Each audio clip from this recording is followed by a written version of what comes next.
Vous m'écoutez? Vous êtes avec moi? Oui. Je n'oublierai jamais le jour où je la vis pour la première fois. En ce temps-là, qui remonte à une époque où régnait le plus grand des chaos, je ne trouvais plus, au fond de mon cœur vide, qu'une grande fatigue de la vie et une envie forte d'y mettre un terme. Un matin de février, je m'apprêtais à mourir, le canon d'un revolver pointé sur la tempe, lorsque j'aperçus à la fenêtre de l'immeuble d'en face le visage d'une femme jeune qui me redonna le goût de la vie. Il y avait quelque chose d'émouvant dans ce visage encadré de cheveux noirs, dans le contour moelleux du menton, dans les yeux d'un vert étrange, doux comme du velours, dans le dessin de la bouche.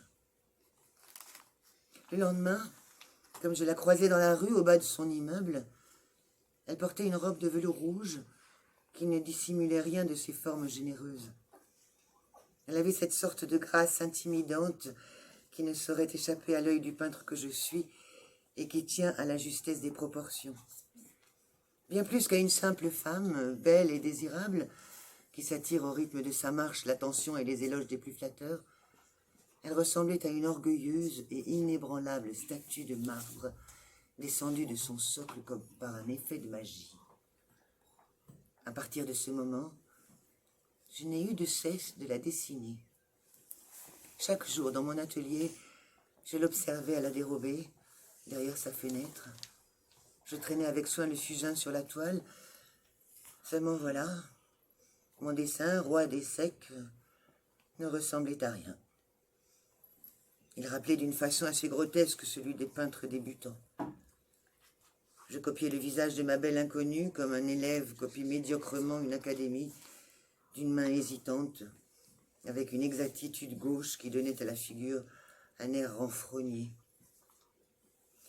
L'automne était arrivé. Je me promenais sous les grands arbres presque dépouillés du parc Monceau, à Paris. Ce jour gris et froid me remplissait d'angoisse.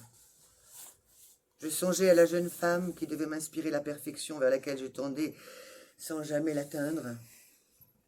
Soudain, alors que mes yeux se perdaient dans le vague, je la vis qui s'avançait vers moi, avec son air mutin de marquise galante. Elle souriait. Ses dents blanches se montraient éblouissantes sur ses lèvres charnues, paraissaient plus claires encore que de la porcelaine fine. Ses cheveux fous, dérangés par sa marche précipitée, tombaient sur ses yeux noirs. Elle était vêtue d'une robe de velours noir, et il se dégageait de toute sa personne un parfum troublant, comme celui d'une fleur dont l'odeur violente vous serre la poitrine. À nouveau, je restais frappé de surprise, m'avouant que je n'avais jamais vu de femme aussi parfaitement belle. Je la contemplais depuis quelques secondes à peine, de la même façon que l'on détaille avec admiration une œuvre d'art, lorsque je la vis se précipiter brusquement vers un jeune homme qui, lui aussi, s'élançait à sa rencontre. Je ne pouvais croire que cette jeune femme si belle pût s'intéresser à un garçon aussi commun. Il avait l'allure d'une brute, épaisse et musclée. Il la saisit dans ses bras et écrasa brutalement ses lèvres sur les siennes. Je m'arrêtai de marcher avec un air d'étonnement très marqué. Je les regardais qui s'embrassaient. Le regard de l'homme s'arrêta un instant sur moi, puis ses lèvres s'ouvrirent comme pour parler, mais ce fut son rire qui sortit le premier.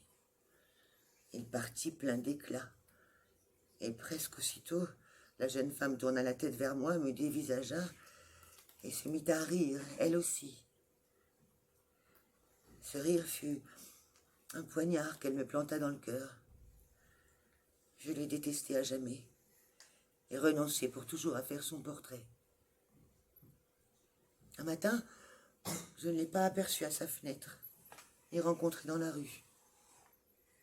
C'est ce matin-là, très précisément, que j'ai vu un groupe d'hommes, de femmes et d'enfants qui marchaient sur le trottoir de la rue de la Convention, en face de mon immeuble.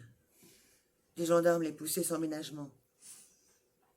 Je ne peux m'empêcher de me rappeler leur détresse. Je ne peux m'empêcher de penser aux larmes de leurs enfants qui coulaient, à leurs petites mains qui tremblaient dans celles de leurs parents. Et j'entends encore la voix de l'un de ces gendarmes qui hurle. Oui, je l'entends encore, cette voix grasse et épaisse, désagréable. Cette voix de commandement qui ordonne avec brutalité et sauvagerie.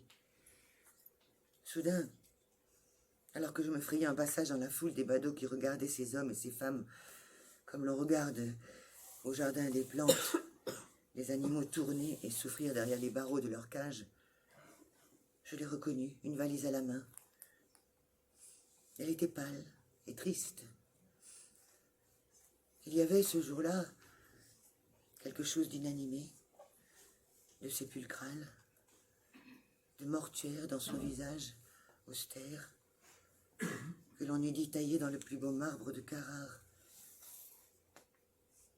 C'est à ce moment-là que j'ai trouvé l'inspiration et que j'ai réussi à faire le portrait de cette femme qui, depuis de longues semaines, m'attirait, me fascinait par l'étrangeté de son allure et le charme ensorcelant de la beauté tout à fait remarquable.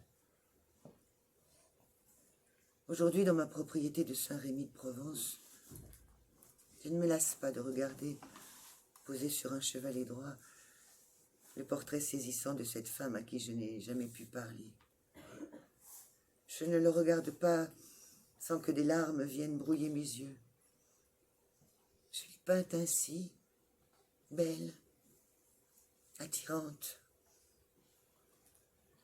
Mais j'ai renoncé à peindre la petite étoile jaune qu'elle portait, ce matin glacial de novembre, cousue à la place du cœur. Voilà. Alors, de qui c'est? Oui. Alors, moi, J'ai un peu écorché. De qui c'est? j'ai pas reconnu le texte, mais par contre, j'ai l'idée de la personne qu'elle était, cette femme. C'était malheureusement une juive qui a été déportée dans les camps. Et j'imagine que cet homme ne l'a jamais revu. Donc, Est-ce que ça vous a plu? Oui. Est-ce que c'est bien écrit? Oui. C'est beau, hein? C'est riche en... Le choix oui, le choix des mots fait qu'on a des images tout de suite et il y a une force quand même qui s'installe. Dès que vous avez une idée?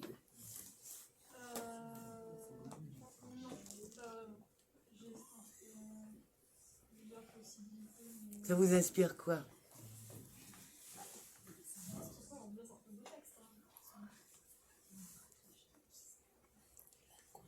Oui.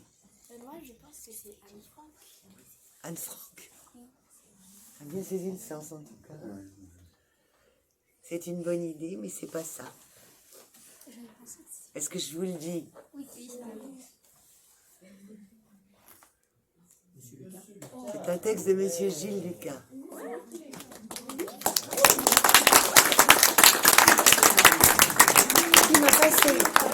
Il m'a fait passer quelques pièces de théâtre qui sont très bien écrites et que je trouve que ce monsieur écrit très bien. Avec un vocabulaire riche, des images, c'est très fort. Moi, je trouve que c'est très fort. Voilà, j'ai fait la surprise. J'ai écorché le dernier mot. J'ai dit la beauté au lieu de sa beauté. Mais voilà.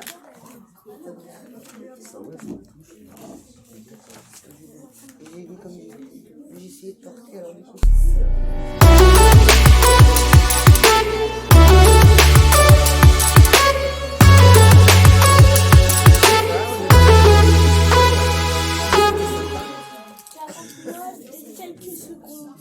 Est-ce que vous avez des questions encore?